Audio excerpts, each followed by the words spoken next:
Welcome, archaeology students and historians, to this explainer. We're going to trace the incredible evolution of Indian temple architecture straight from the source material. When we think of Indian temples today, our minds instantly jump to those breathtaking, towering structures of the medieval period, right?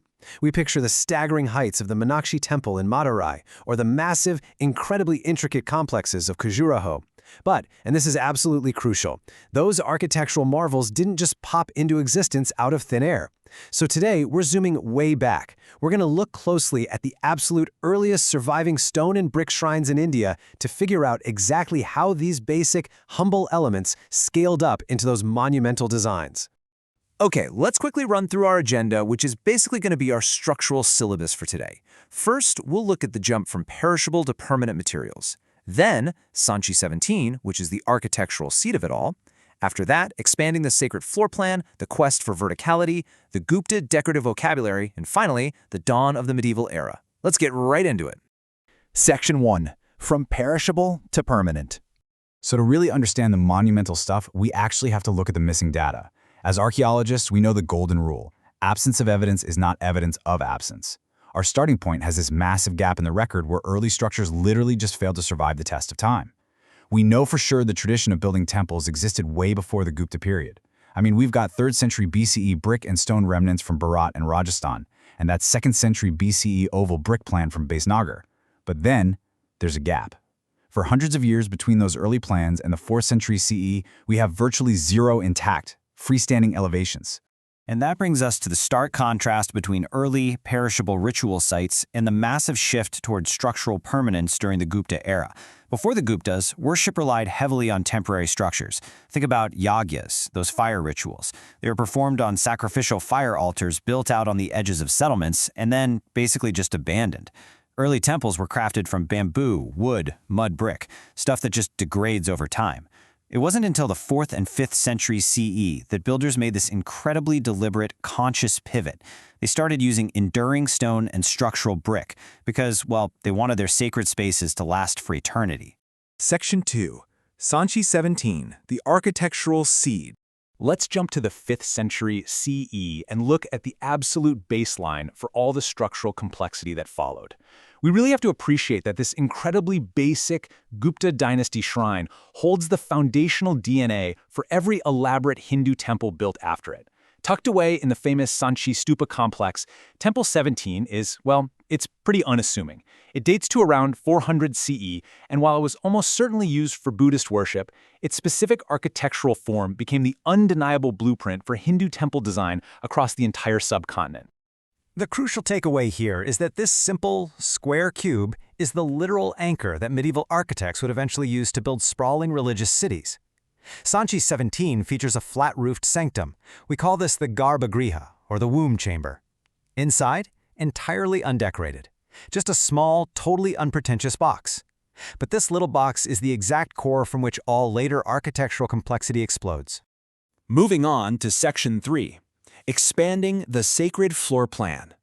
Once builders nailed down that stone sanctum, how did they start expanding the sacred space? Because, they didn't just jump straight to building giant complexes. It was a really incremental scaling process. Over the course of just a single century, they went from that isolated single box to a multi-structured complex. We can actually trace this clear progression. We go from the absolute isolation of Sanchi 17 to the connected spaces of the Kevalana Narasimha Temple, and then finally to this decentralized, campus-like design at the Dashavatara Temple in Deogarh. Let's break down those specific additions. So by adding what's called a mandapada, architects actually started manipulating the psychological approach of the worshipper. Take a look at the 5th century Kevalana Narasimha Temple in Maharashtra, the oldest surviving stone temple in that region. The builders attached a slightly smaller square mandapada, basically a porch, right to the front of the Garbhagriha. This is a game changer. It created a transitional zone. It's a space where the devotee can mentally and physically prepare themselves before crossing the threshold into the absolute sanctity of the womb chamber. And then we get to this, the Panchatana layout at Deogarh. This is the exact moment the temple stopped being just a simple shelter and evolved into an expansive, sacred campus. Built in the late 5th century, the Dashavatara Temple, which is dedicated to Vishnu, puts the main shrine dead center and then surrounds it with 4 smaller subsidiary shrines at the corners. This geometric, almost mandala-like expansion completely revolutionized the spatial dynamics of worship forever. Section 4. The quest for verticality. Okay, so the ground plan is expanding outward. The next logical move? Push upward toward the heavens. But think about the sheer engineering nightmare here. How on earth do you raise a massive stone or brick ceiling without the whole thing just collapsing right down onto the sanctum? The flat slabs they used at Sanchi 17 were safe, sure, but they were incredibly limiting. If ancient builders wanted to reach those divine, soaring heights we later see in Khajuraho or Bhuvaneshwar, they had to figure out entirely new ways to distribute weight. Figuring out roof engineering meant a lot of trial and error. We're talking wild experimental variations, from apsidal vaults all the way to the groundbreaking true arches. Look at the temples at Chajurla and Tara. They have these barrel-vaulted roofs. The builders were essentially making freestanding structural brick versions of the old rock-cut Buddhist chaitya halls. But the real breakthrough happens at the Bittergan Temple in Uttar Pradesh. It's one of the largest surviving ancient brick temples, and right there we see one of the earliest known attempts at a true arch in India. That experimentation led directly to the shikhara. As we see in early brick temples like Bittergao and Lakshmana, the shikhara gave the temple its iconic, monumental silhouette. By the 7th century, the Lakshmana temple was confidently using these advanced brick techniques to raise a towering vertical spire over the sanctum. This wasn't just a structural achievement. This vertical thrust literally transformed the temple from a basic house for a deity into a symbolic, towering representation of a sacred mountain. Section 5. The Gupta Decorative Vocabulary. Now, the engineering is only half the story.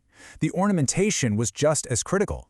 And honestly, it is absolutely fascinating that the specific decorative motifs perfected way back in the 5th and 6th centuries were still being enthusiastically carved by stonemasons 1,000 years later. It's a direct lineage. We see inverted lotuses and lion capitals at Sanchi 17, those Vakataka-style ganas framing the doors at Kevalan Narasimha, and the incredible placement of river goddesses like Ganga and Yamuna at Deogard and Bhumara.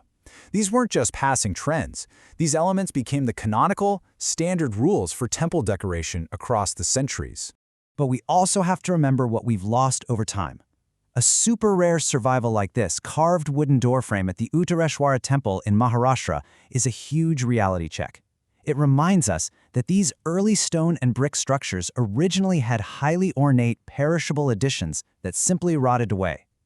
That temple dates to the 6th or 7th century, and that miraculously preserved wood proves that the bare stone we see today is just a fraction of the vibrant, multi-material masterpiece that originally greeted worshippers. Section 6. Dawn of the Medieval Era. So by the time we hit the 7th century, the era of simple experimental shrines is basically over. The foundational lessons had been learned, and architects were totally ready to push the boundaries of scale. You can actually see how Chalukyan architects at Aihole synthesized all these previous lessons, the platforms, the open corridors, the apsidal plans, to set the stage for the massive medieval explosion. The Mundishwari temple introduces a complex octagonal floor plan by 635 CE. The stunning Durga temple takes the apsidal shape, elevates it on a massive platform, wraps it in a pillared corridor so you can walk around it, and they even retroactively added a shikhara to it. All the pieces are in place. The distinct North and South Indian styles are primed and ready to diverge and conquer the landscape. Which brings us full circle.